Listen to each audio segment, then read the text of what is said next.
Good evening and welcome into the number one Group of Five college football show in the history of the planet. This is the Group of Five guys presented by FanDuel, and our mission is to be the voice for the Group of Five football programs, the voice that the mainstream sports media refuses to be. We need your help to do that. Hit the follow button on all the social media platforms at Group of Five guys. Go to YouTube, Apple Podcasts, Spotify, the Believe Network, wherever you get your best podcasts.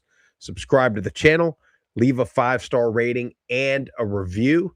Most importantly, tell your family and friends all about the show. On this episode, we're talking linebackers, running backs, which programs are the best developers of those positions.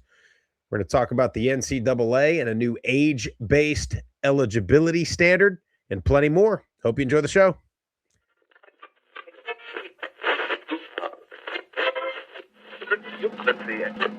This is the Group of Five guys, and we are coming to you live.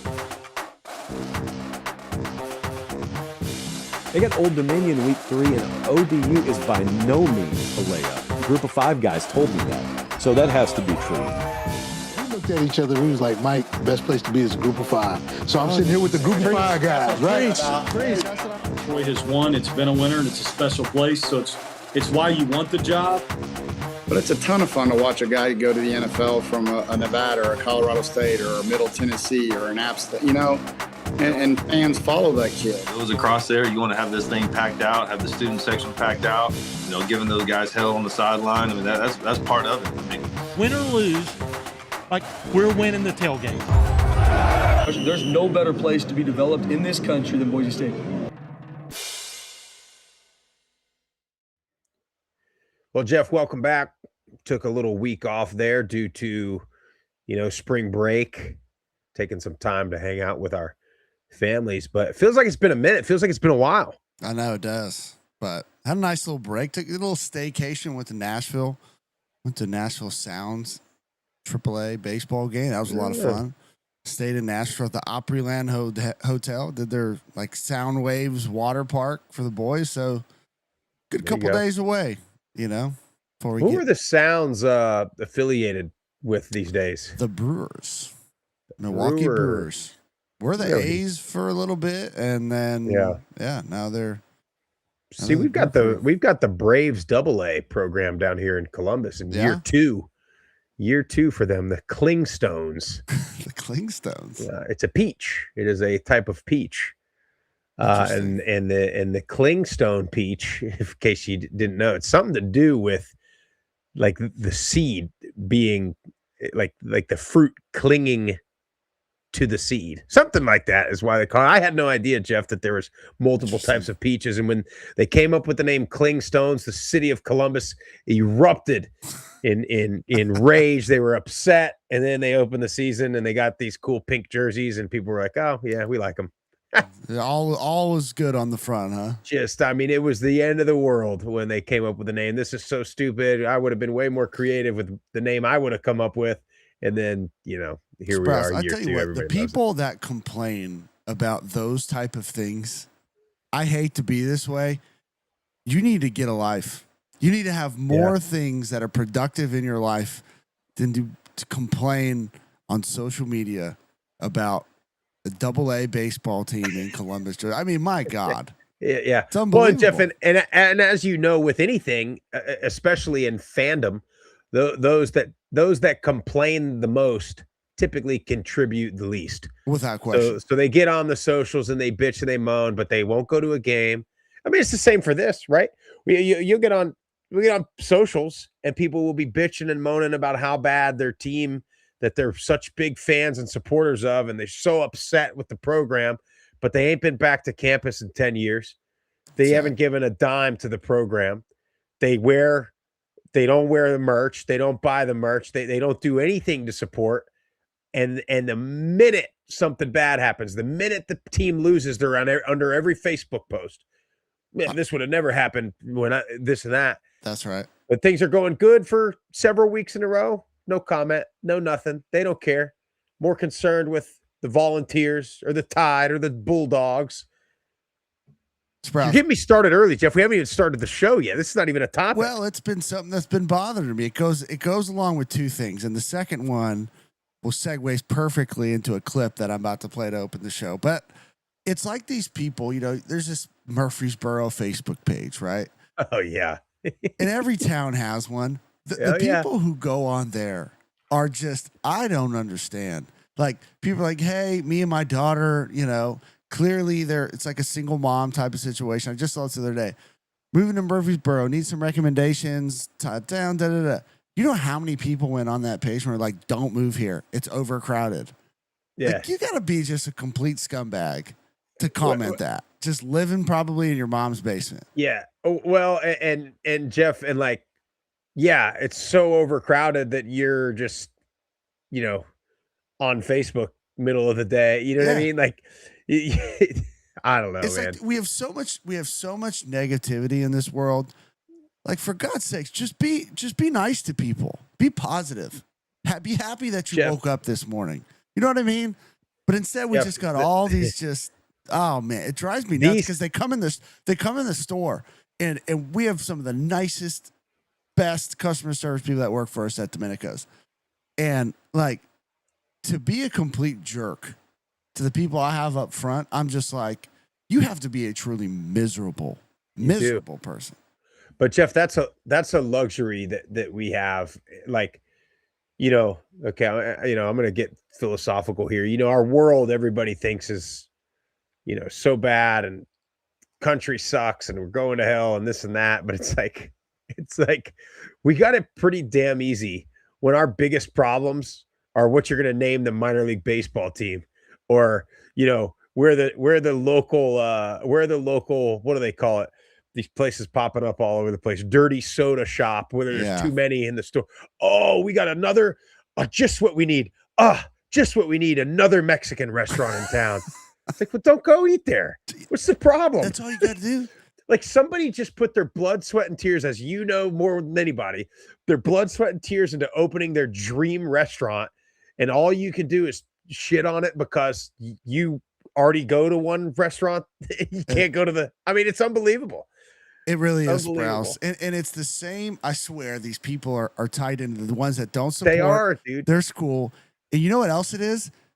It's the same fantasy football analytics people that are pushing our basketball, football, baseball, all in the wrong directions. And I don't normally listen to this pod, but I came across this clip, and I think it's perfect. It's one of my favorite players of all time, Drew Brees. He's on Marshawn Lynch's podcast, and he's talking about quarterbacks, specifically offenses in football, and then they get into some other stuff. So I want to play this and get your take, because I feel like this is what we have been saying for a while. The way that we played the quarterback position is a bit of a lost art. Now, it's a bit of a lost art. Why do you think that's so? Because of the way that offenses are being run now going to high school. Like, look at all of these 7-on-7 offenses. Man, it's all shotgun, and you're literally looking at one side of the field, or it's just a quick 1-2, or it's an RPO where I'm handing it off and I'm reading one guy, and if he's playing the run, then I'm kicking it out to the bubble or the smoke. And if he's committed, I'm going to hand. Or if You're absolutely right. And I believe it's because it's more non-football people coaching them now, having to make offenses efficient. And so they're just looking. A lot of these guys coaching these guys on a younger level. I handle youth football in the state of Virginia. And what you start to realize is, damn, the people coaching some of these guys have never done it. Ever, not once put their foot in the grass. No, I think that's more than I'm telling you. I'll tell you what it is that too. You get after the game, when they go and print out the percentages, like, oh, this, that. I think more people is going to that. Analytics. You go to analytics. This is giving us the highest chance. But you go to analytics when you don't know what you're looking at. Drew don't have to see no numbers to see if a quarterback is good. Motherfucker, let me watch him throw a little bit. Oh, yeah, he all right. You don't need a bunch of numbers showing you where he dropped at, where the ball. Them numbers just keep them individuals in. No, it keeps people that don't know the game employed. Well, there you go. That's what it's about. And on that note, it's easier to teach. It's easier to teach just a quick one read, looking at one person. It's easier to get a lot of guys on the same page quickly in an era where even at the high school level, you got guys jumping from school to school because of NIL. And in college, you got guys jumping from school to school because of transfer portal. I mean, is that not what we've been saying for like 2 years about these analytics people and how we've dumbed down the position, specifically of quarterback, but offenses and defenses in general? Yeah, well, I love what they said about they don't know what they're looking at, so then they go to it's again, you can equate it to like corporate America, right? It's like, well, I'm going to look at this report and this spreadsheet because I'm so far away from what it actually looks like to be in front of the customer or to be on the, to be at the front counter servicing the customer. So it'd be like if Domenico's got so big that you were sitting in an ivory tower looking at spreadsheets on how many sandwiches you put out versus like being there making sandwiches. Yeah, being in the trenches. And I mean, we've talked about it, for me, it's been more so because of all the transferring that they've had to dumb it down because you don't have time to learn a system. But yeah, dude, it's the Madden. It's the guys that have been playing Madden for 20 years and like they're really good at the video game. So they that's like their knowledge of ball. And those guys can get up there and they can talk about, schemes and this things and that and percentages and all those things. But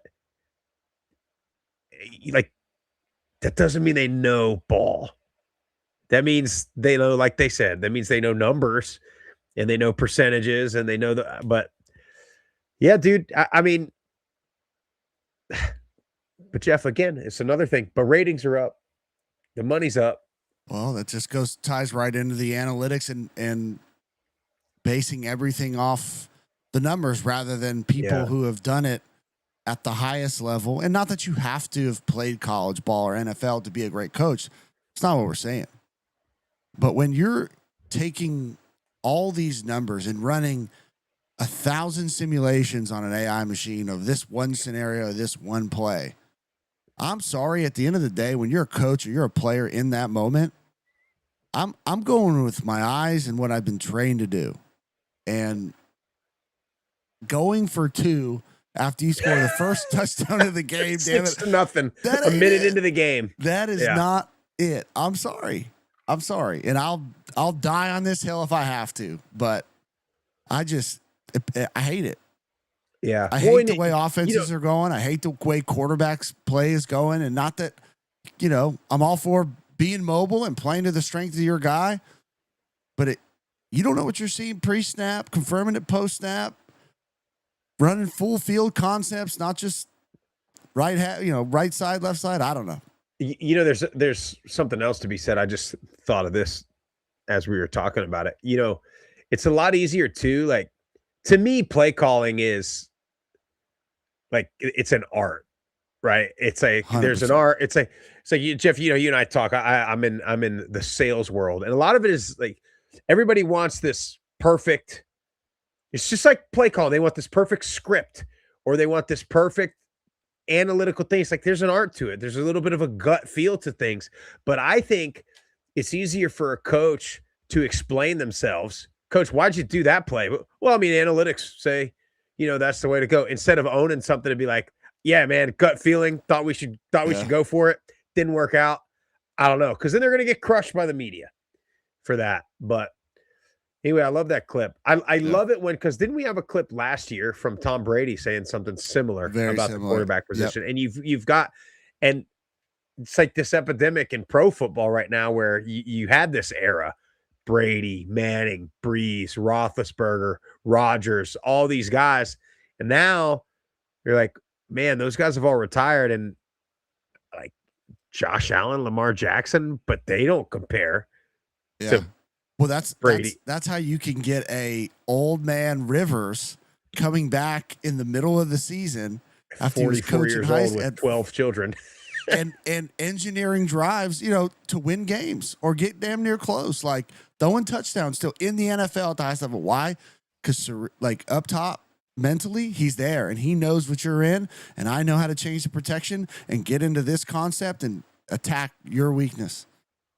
When you can do that, I don't care how old you are, how fat, slow you are, you can still make it happen, score touchdowns. Anyway, Jeff, switch gears on you a little bit. Final Four, over with, and it was top seeds pretty much in the Final Four and that won it. And so everybody now has come to the conclusion that their mid-major runs are no longer. They will no longer be a thing.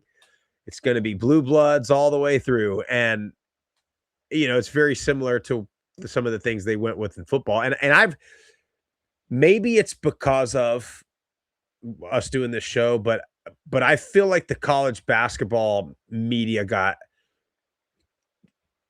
it turned a corner this year that I've never like the football media. Maybe we've always paid attention to it. Has always been like pushing certain narratives, but I felt like this year, especially even on the basketball side, they jumped in with the football narratives and we're pushing all of the same things. But my thought on it is, it's just so funny to me. Like, oh, we all 1 seeds and 2 seeds and blue bloods and this and that. And it's like, well, it's over for the mid-majors. Okay, fine. Sure. It's over for the mid-majors. But you know who else it's over for, Jeff? The Big Ten teams that aren't named Michigan. Yep. The ACC teams that aren't named Duke and North Carolina. The Big 12 teams that aren't Kansas. The SEC teams that aren't Florida, Kentucky. Like, nothing drives me off the wall more. It's the message that we've been preaching for 5 years doing the show. Is like, oh, it's over for Tulane. Yeah, maybe. But it's also over for everybody else. That's it. Like, it's just as baffling that you get to sit there and push this conference narrative when it's you saw the stat come out. It came out a couple of weeks ago, and I can't remember the guy's name that put together the article, but it was like every single all-conference player in the group of 5 or something is transferred, is gone. And I agree, that sucks, and it's a big hit for the group of 5. But then what they also mentioned in the article is like, yeah, but Duke had 2 all-conference football players, and they both transferred in conference to Miami. So don't sit here and tell me it's only a problem in the group of 5 when your mid-level P4 teams and your mid-level, high major teams, if you want to call it in basketball, it's happening for them too, which again is like, you go back, you can watch any show we've ever done. Okay. Since from the jump of this thing, what have we said? Yeah, man, Georgia's different. I get it. Ohio State, totally different level of football than everybody else is playing. But Illinois football is not different. It's, I don't know. I'm getting on my soapbox here, Jeff. No, you're spot on. I'm flustered. And you've been flustered from the jump. And we got a whole RBU, LBU that we got to get to. But the last thing I'll say on it is they don't want you guys either. So why, like, 100%. Should we just shorten the basketball tournament then? Should we just let the 1s and 2 seeds just play it out? No, they're never going to do that. You want to know why? Because of the money draw.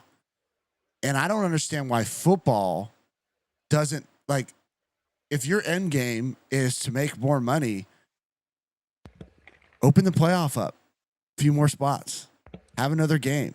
Again, every level of football, from Mighty Mites, baseball, Little League World Series, like, all the way up through high school, college, except for the biggest brands in college football, have it figured out, have the playoff system figured out. But for some reason, nope. Wow, we don't even need to see those games. We don't want to watch. Who wants to watch those? The same people who want to watch the Cinderellas in March Madness.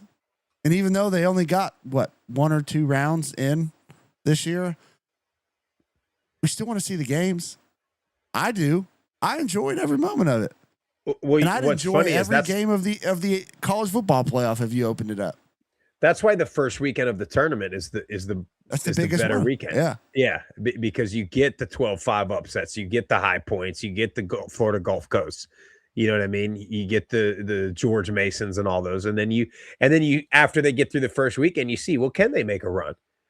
Can they make a run at this thing? And again, it's sure you had 1s, 2s, and 3 seeds in the Final Four, and you didn't have any mid majors, but you also didn't have what the 9 seed Purdue or whoever it was. You know what I mean? Although I think Purdue made it. Purdue made a little run. I feel like, but hey, speaking of football and media, what about Mike Vrabel and Diana Rossini? And the only reason I bring it up for a couple things. One, I'm certainly not condoning their behavior, okay? But I also don't condone people that go out of their way to spy. You know what I mean? Yeah. I think that's the slimiest type of person, the slimiest specimen they have out there. Now, besides the point, isn't it also funny that Diana Rossini has been known to push narratives that may or may not benefit the New England Patriots? And my point to all of this is when are we going to stop taking these media people seriously? Because there's always, I'm not saying they're all having affairs with each other. Maybe. Not saying they're not. But they all got some type of benefit for doing it. It's like when Dan Orlovsky got up there and was telling everybody that the Alabama quarterback is so much better than Fernando Mendoza. Maybe he is. I don't know. Hadn't watched either of them really, besides the playoff games. But now we find out Orlovsky's got the same agent as the kid from Bama. So, and you look at across the media desk, and it's like, all these people on College Game, they have the same agent as Lane Kiffin. That's why he's getting certain, you know what I mean? Yeah. And it's just, I don't know, man. It's like when are we gonna quit allowing the narratives that certain people push to dictate the way we feel about a program or a coach or a player or any of those things? I don't know. And that's why, Jeff, and again, that's why the old eye test never fails. It doesn't. Just watch. You just you know what you see, you know what you hear, and you go with what your gut tells you. Yeah, not some piece of paper you read on the internet or some report that you don't even know who created the darn thing. But last thing I'll say about it, Sprouse, and we got to get to the meat and bones of the show. 26 minutes in, is you know what? It's all very simple, guys. There's a good book that has everything you need to know about life and how to operate. Maybe we just need to pick that bad boy up and open it up to a couple chapters and Vrabel and Rossini or whatever the hell her name is. Figure it out real quick. Well, you're talking about the Bible. I thought for a second you were going to talk about brands win championships. That's the book I thought you were going to recommend to the audience there. Hey, there is one other thing in a little bit of breaking news before we talk linebackers and running backs. The NCAA is exploring this new age-based eligibility standard, basically saying once you turn 19, you got 5 years to play. No red shirts, no waivers, no nothing. And I'll be honest, this might be the minority, but I love it.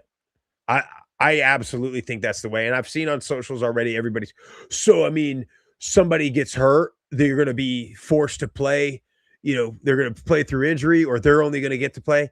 Yeah, man. Yeah. Like it's not fair. Like sometimes you're not able. So like, what if a kid blows both knees out senior year of high school and can never play again? Like it sucks. It's awful. But not everybody gets to play, man. Not everybody gets a chance. That's it. You're looking at one of them. I tore my ACL 2 days before the spring game, my senior year at middle. That was it. Yeah. Didn't You and I had a very similar situation. I mean, you're exactly right. I mean, and then it's like, yeah, it sucks. And you wish you could have that season back. But at the same time, welcome to life, Yeah. Like, welcome to being a big boy. You guys are making money now anyway. So That's like, right. if you can't perform, then it's tough, man. It sucks. And I want everybody to get to play.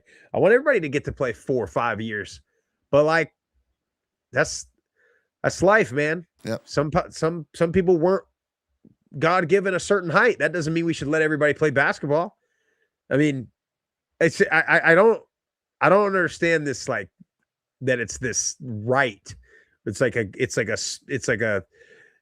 constitutional right that you get to play 5 years of football. It's like, no, it's a damn privilege if you're lucky enough to be talented enough, stay out of trouble, stay healthy, all those things, which, like, I mean, think about a football season, Jeff. What we say at the end of the year, a lot of times it's not going to be the team that, when we look at schedules, it's not going to be the team that's the most talented. By week 12, week 13, who's still healthy? Yeah. I mean, you don't get to push games back because somebody's player got hurt. I don't know. I'm all worked up today, Jeff. Let's talk about linebackers, shall we? Let's do it. So linebacker U, it's been a couple weeks. So we've talked about this as we do position U, as there's a couple different ways Jeff and I have been looking at it. One is, just your general thought, your okay, we're getting ready to play X university. Damn, they're always good at this position group. That's a way to look at it. Or, man, every year they got an NFL player at this position group. When we talk about Toledo at the defensive back, when we're talking about, when we talk about quarterbacks, we talk about Western Kentucky. It's like they always got a quarterback. And then the other one is where they've had like one or two just absolute legends at the position. And that's where we were talking about Hawaii at QB and places like that. So let's start with running backs. Running backs or linebackers? I'm sorry, with linebackers. Who you got? The first one I'm going to go with, Sprouse. And we actually just interviewed the head coach of Kent State. Well, that's because they have an Carney. all-time. That's because they have an all-timer. Yeah. Well, go check out that interview. Go to our YouTube page. Go to Inside Drill. It's all listed down there. But great interview with Coach Carney, by the way. Appreciate him. Shout out for coming on. But I'm going with Kent State. Yeah. You got Jack Lambert, obviously Hall of Famer. James Harrison, also Kent State. So I think that's an older crew, but without a shadow of a doubt. Two all-timers. Yeah. Like, that's not just, they had a couple guys go to the league. That's like when you talk about the position ever, like those are two of the guys that you're like, yeah, that's probably some tape to watch. No doubt. To learn how to play linebacker. I'll stay in the MAC, and there's some recency bias, but also I think Buffalo. I mean, and I'm including Khalil Mack. Now, I know there's, I could have maybe included Khalil Mack on the D-line. Maybe we do an edge you. But then recently, I mean, you go back to back with Sean Dolak, Red Murdoch, and then Patterson before them.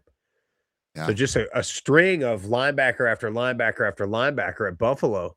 That's just producing guys that are, you're talking leading tacklers across the country with those guys. Yeah, Buffalo's a good one. Another one I had that not a ton of NFL, like guys that made rosters for sure. Nobody who's a legend or a Hall of Famer, but Wyoming always has great linebacker play. When you talk about Chad Muma from a couple years ago, Easton Gibbs, Logan Wilson, obviously he was a NFL draft pick, but I don't know, man. When you see the Cowboys, you turn on the tape, they just always have linebackers that are coming downhill, filling gaps, just laying hat on running backs trying to come through the hole.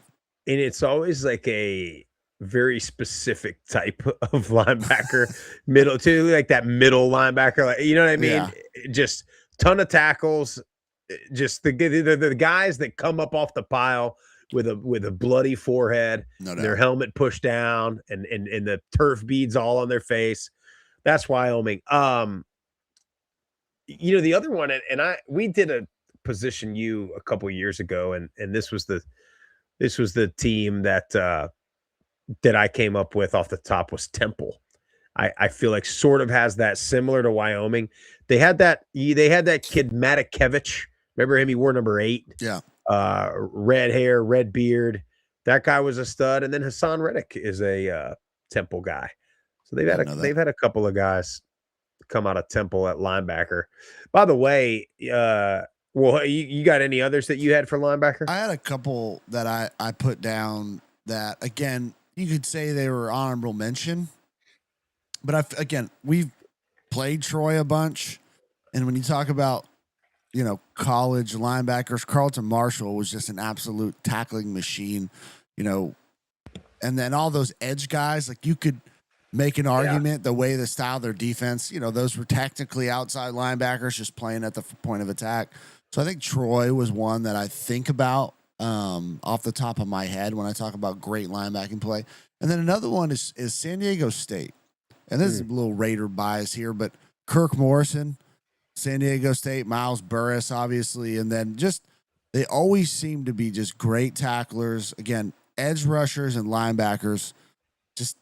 The Aztecs always seem to have a stingy defense. At least the last, I feel like, several years have kept them in ball games and helped them be, have winning seasons. So those are kind of two that did have like a ton of NFL production. Obviously, Kirk Morrison's one of my favorite Raiders of all time, but yeah, those are the two that I had.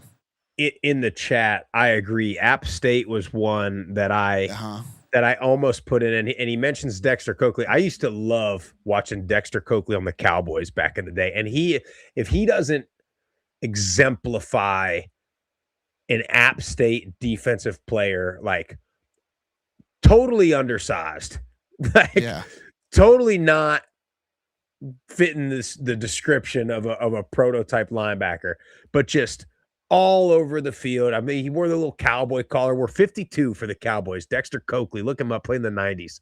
And they've always had, they've since then, it seems like, had that tradition of having, the undersized, fast, fly to the football linebacker over there at App. But speaking of, I wanted to bring up too, you brought up Kent State again, and yeah, that interview was awesome with Coach Carney. We didn't talk about the softball thing.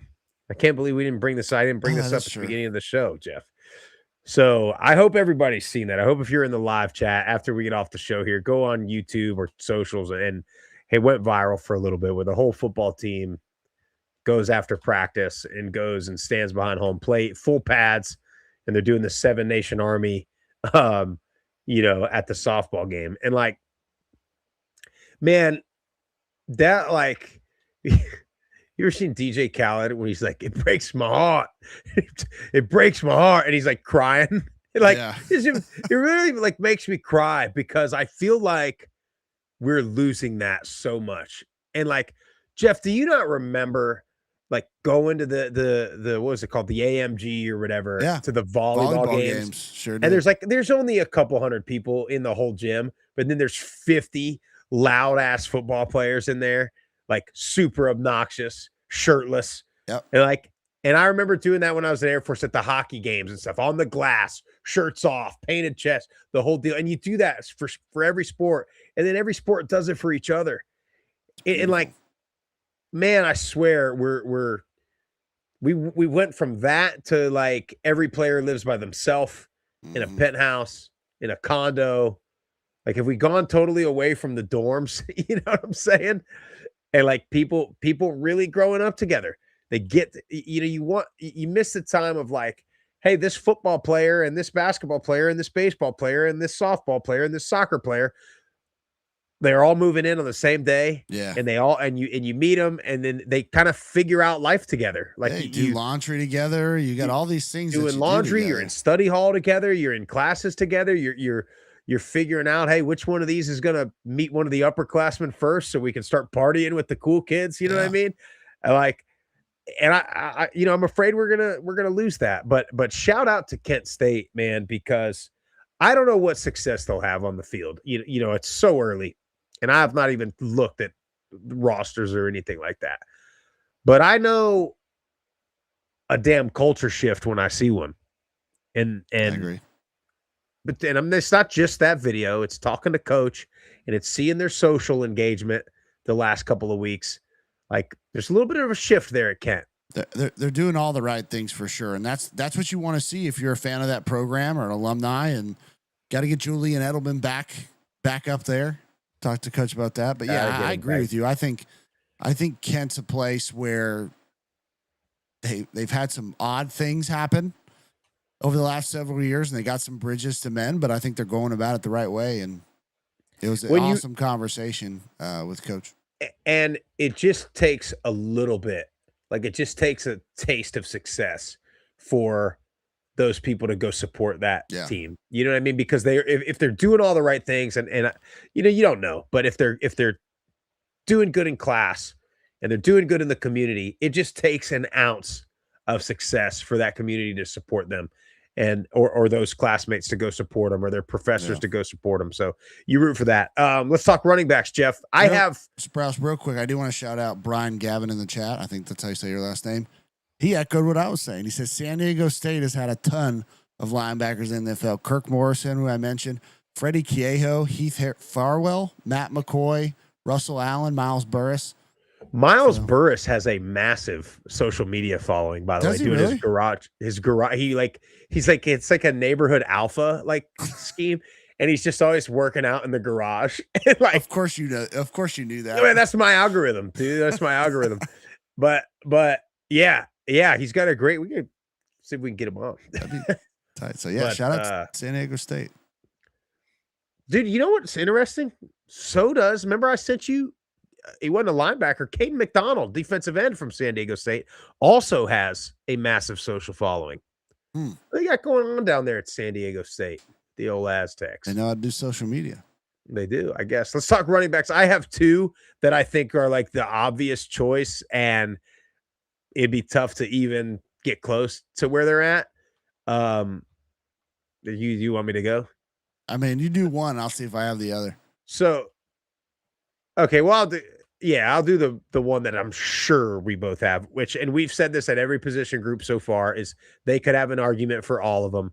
But if you had to pick a position for this program, it's Boise State, right? I mean, they don't have a running back in the past 2 decades that hadn't gone to the league. And you just think about the names. Obviously, Genty is the one, but Jay Ajayi had a great career for the Dolphins, for the Eagles. Alexander Madison, Jeremy McNichols, Doug Martin, George Halani still in the league. He is. I mean, they just go back to back to back, running back after running back after running back, NFL guy and success. And I mean, Ajayi had a pretty decent career. Doug Martin had a really good career. Genty, assuming he stays healthy, is going to have a very long career in the league. So I'm at Boise State for my number one running back. Yeah, I think that's pretty obvious. The other one that I had is Memphis. I think Memphis is RBU without question. I don't think they're quite there where Boise is. Mainly, I think it's close. I think it's very close, but just mainly because of I think Genty, puts them over just because Heisman runner up was right there, the first playoff run, for the group of five. So I think he gives them just a small nudge. But D'Angelo Williams, obviously, Kenneth Gainwell, Tony Pollard, Antonio Gibson, Darrell Henderson. So you have so many running backs just that have been successful in multiple teams in the NFL. So you got to go Memphis. And we got the chance to play them while we were at Middle, and I felt like they always had just an incredible athlete at the defensive line and at the running back position. Yeah. Always just felt that way. They had that big nose, I remember. Well, you remember that because Dontari Poe, I remember, was and he got drafted pretty high. I want to say the Chiefs drafted him, but I don't think he lasted super long in the league. Who was their running back when we would play them? Because the trajectory of Memphis and Middle Tennessee is because Memphis was our sure thing on the schedule, even in our down years. Even the year we went 2 games, we beat Memphis. I don't remember their name. I just remember when we would just watch, we'd watch film, obviously watch their defense, but we would get clips of their offense too. And I just always felt like and maybe that was my bias just from knowing all the running backs that had played there. Yeah. But I just always felt like they had damn, that guy's shifty. That they could just get that guy the ball in space and he could make something happen. Yeah. Do you have any other ones? I had kind of an honorable mention, and I had this a is couple. similar to what you just said about like Memphis. Dude, and I almost had them, but they only had two. And I know we've said that you're gonna have three. Dude, FAU with Devin Singletary and Alfred Morris. Alfred Morris had a couple years in the NFL where he was like fantasy football draft pick number 1. Yeah. Down there out for the Redskins. Him and Singletary, but that was kind of the only two. So it couldn't push them into the real conversation, but I thought they deserved an honorable mention. Well, Sprouse, I think they are a RBU. Like, once again, I think San Diego State Aztecs. Yeah. When you talk about Marshall Faulk, one of the best of all time, Rashad Penny, you had Ronnie Hillman, you had Donnell Pumphrey. Like, you had some great, not only college running backs, but obviously Marshall Faulk is in a league of his own. But Penny and Hillman were very, very good running backs and had good careers in the NFL. So, again, as of late, like, San Diego State's had some good running backs, nothing that's transitioned crazy like those guys, but I think they were in there. And then honorable mention for me, I had FAU was in there. Fresno State is one that I had as Ronnie Rivers, Ryan Matthew, Lorenzo Neal, Jordan Mims was a good running back. I had Marshall in there as well. I just felt like they've always, Rasheen Ali, Ahmad Bradshaw, Doug Chapman. So nothing, again, like great college running backs. Marshall, I feel like, has. Nobody's really, Lorenzo Neal was in a class of his own in the NFL, but yeah, good list. I mean, I got one, and I got one more, Sprouse. I'm throwing them a bone. Honorable mention. Got the Oregon State Beavers, my friend. There you go. Because you got, and this is probably my West Coast bias coming up, but I love Steven Jackson as a running back. Phenomenal running back. Both, again, NFL career, college career, obviously. And then this was around, I had just graduated high school, so obviously still on the West Coast going to Lindy College. Jaquiz Rogers was one of my favorite college running backs. Dude was just incredibly shifty. And they had some other great running backs in college too, but I wanted to give the Beavers a little love there. They might not like that, Jeff. I don't care if every time we tweet about the group of 6, they say no such thing as group of 6. I say, oh boy, take a page out of my boy Gruden's play, but I don't care if you like it or not. That was good, Jeff. That was a good Gruden right there. Yeah, man. So definitely, like, if you're going to be in the portal, or you're a high school kid and you want to be developed to play linebacker, right? Kent State, Buffalo, Troy, Wyoming, Temple. Sprouse, is there such a thing as an honorable mention of the honorable mentions? Yeah. We just give some love to the Middle Tennessee State Blue Raiders a little bit. You can. You absolutely can, Jeff. Benny Cunningham, Philip Tanner. Philip Tanner had a nice run there in the league. Both of them had a good little run in the league. And then, Brian in the chat. I was close to having NIU in there. I was. Yeah. But see, Jordan Lynch is a quarterback. I was like, damn, he had a lot of rushing yards, but he's a quarterback. You can put him in there. It's like, do you put those quarterbacks in with the running backs, or like same way you put, like, should they be a linebacker? Should they be a defensive end? So yeah, and I use a good one, man. And if this isn't proof, though, Jeff, that there's some damn good ball being played in the group of 5, and I know this stuff's going to be harder. I know your P4 stands would be like, well, I mean, in 2026, none of these guys would finish their career. Maybe not, but they were going to be good freshmen too. They were going to be good sophomores too, and then don't come begging for them when you got money to give them. But Joe goes, about to be group of 8. It is about to be the group of 8. Dude, like, if there's anything we've been right on, we've been right on a lot of stuff, Jeff. That's when we are spot on. That's when we've been, like, I feel like, very vindicated from the jump. Yep. Now you got the Big 12. Some of their schools like, well, why aren't we getting extra teams in? Why are we only getting one? It's because they don't want you either, brother. Yeah. Well, wait until Clemson and Miami and Florida State go to the SEC or the Big Ten. Then to see what the ACC does in football. Joe, easy. Okay. You could put every academy team as an RBU.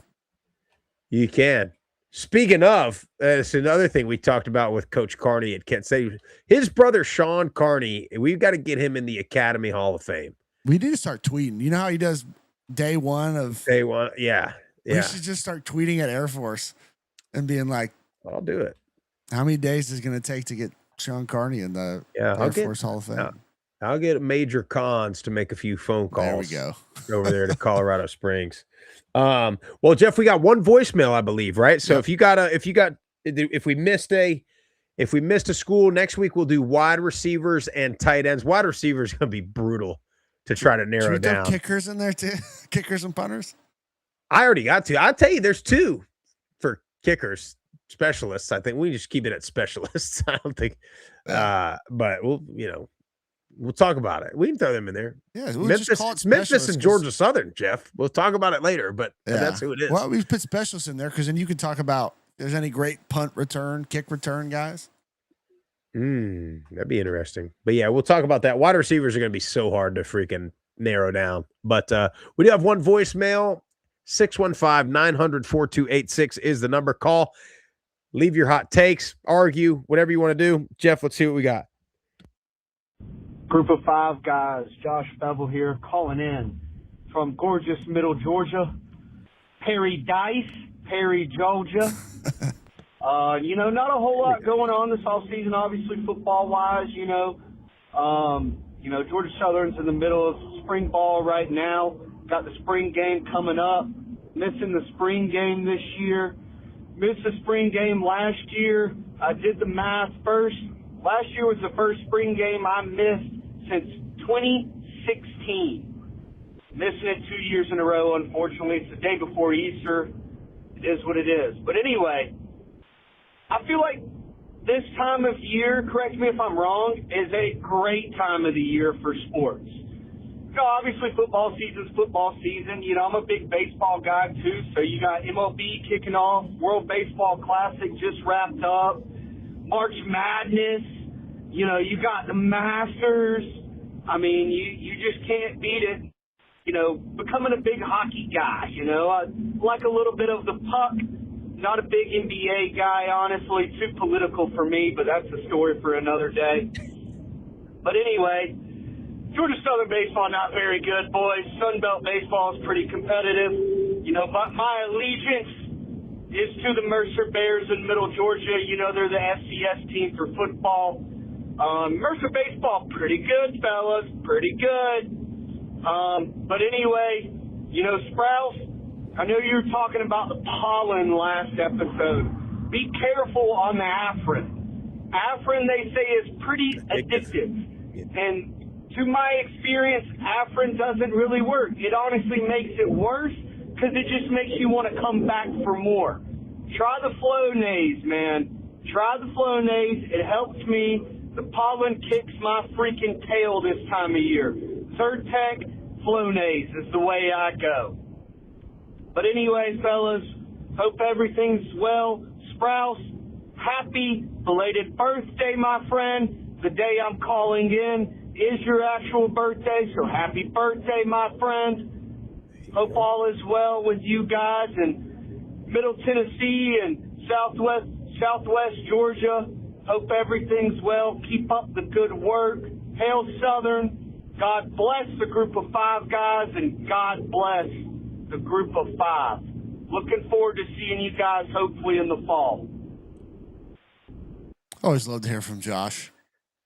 He's spot on about Afrin. It's very addictive. I only use it for emergencies. Like last week when we did the show, I had to use it because I was so stopped, like neither nostril. I couldn't breathe out of either one. So you just give it a quick and it'll clear you up right away. But then the problem is you're like dripping. Running.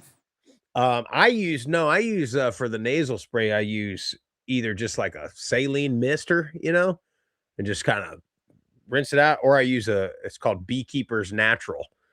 It's a natural thing. But I'm cleared up now, buddy. It's the pine. That's why it's so bad here. It's the pine pollen. Like, have you seen those videos of a pine tree falling and it's just a cloud of yellow pollen? And I got pine trees all behind the house. And I mean, we're in Georgia, so there's freaking pine trees everywhere. But that's why it's so bad here. Look, if somebody could put us in touch with the good people at Flonase, we will. The official allergy medicine. That'd be pretty good. I mean, that would be a pretty good sponsorship, I think. Like a nasal spray, not Afrin though, because we just freaking dogged them. But yeah, Flonase or Zyrtec or Claritin. You have to rotate. I've noticed that. I'll use like Claritin one year, but then the next year Claritin won't work. I'll have to go Zyrtec. Your body builds an immunity or something to it or something crazy. You just got to get the local honey. Or you could just stop being soft and just, I will tell you this though, Jeff. Well, last thing, I know we got to go. A couple things. One, I told you this. I have my sauna, but also if you're in a time crunch, just get you a pot of water, put it on the stove, get it, start steaming it, and you can put your stuff in there, your turmeric, your cayenne, your ginger, your cloves. Cloves are a good one. Cloves are like the cure-all, by the way. Put a little peppermint in there, maybe some lemon balm, and then just put a towel over your head and just kind of sit there for 5 minutes. It's like a steam. It'll clear you right up. Clear you right up, Jeff. And it'll, like, my eye problem. I don't know if you can tell how freaking puffy they are still, but that helps more than any freaking eye drop these guys have ever given me. It's just a boiling pot of water. I mean, it's unbelievable. But anyway, anything else, Jeff? Are we out of here? That's it. Thanks, 5 minutes early. Well, we appreciate you guys watching. Appreciate you guys jumping on the live chat, supporting the show. I saw something in the chat. We do got to get that merch site up and running. I think it's up. I think we just need to post the link. Yeah, I'll double check it. Got some new merch coming for you guys. If you like the show, make sure you follow us on the socials at Group of Five Guys. Go to YouTube, Apple Podcasts, Spotify, the Believe Network. Subscribe to the channel. Leave a 5-star rating. Leave a comment. Leave a review. Most importantly, tell your family and friends all about the show. Hope you have a great rest of your Wednesday night. Have a great rest of your week. We will see you next time. We're out of here.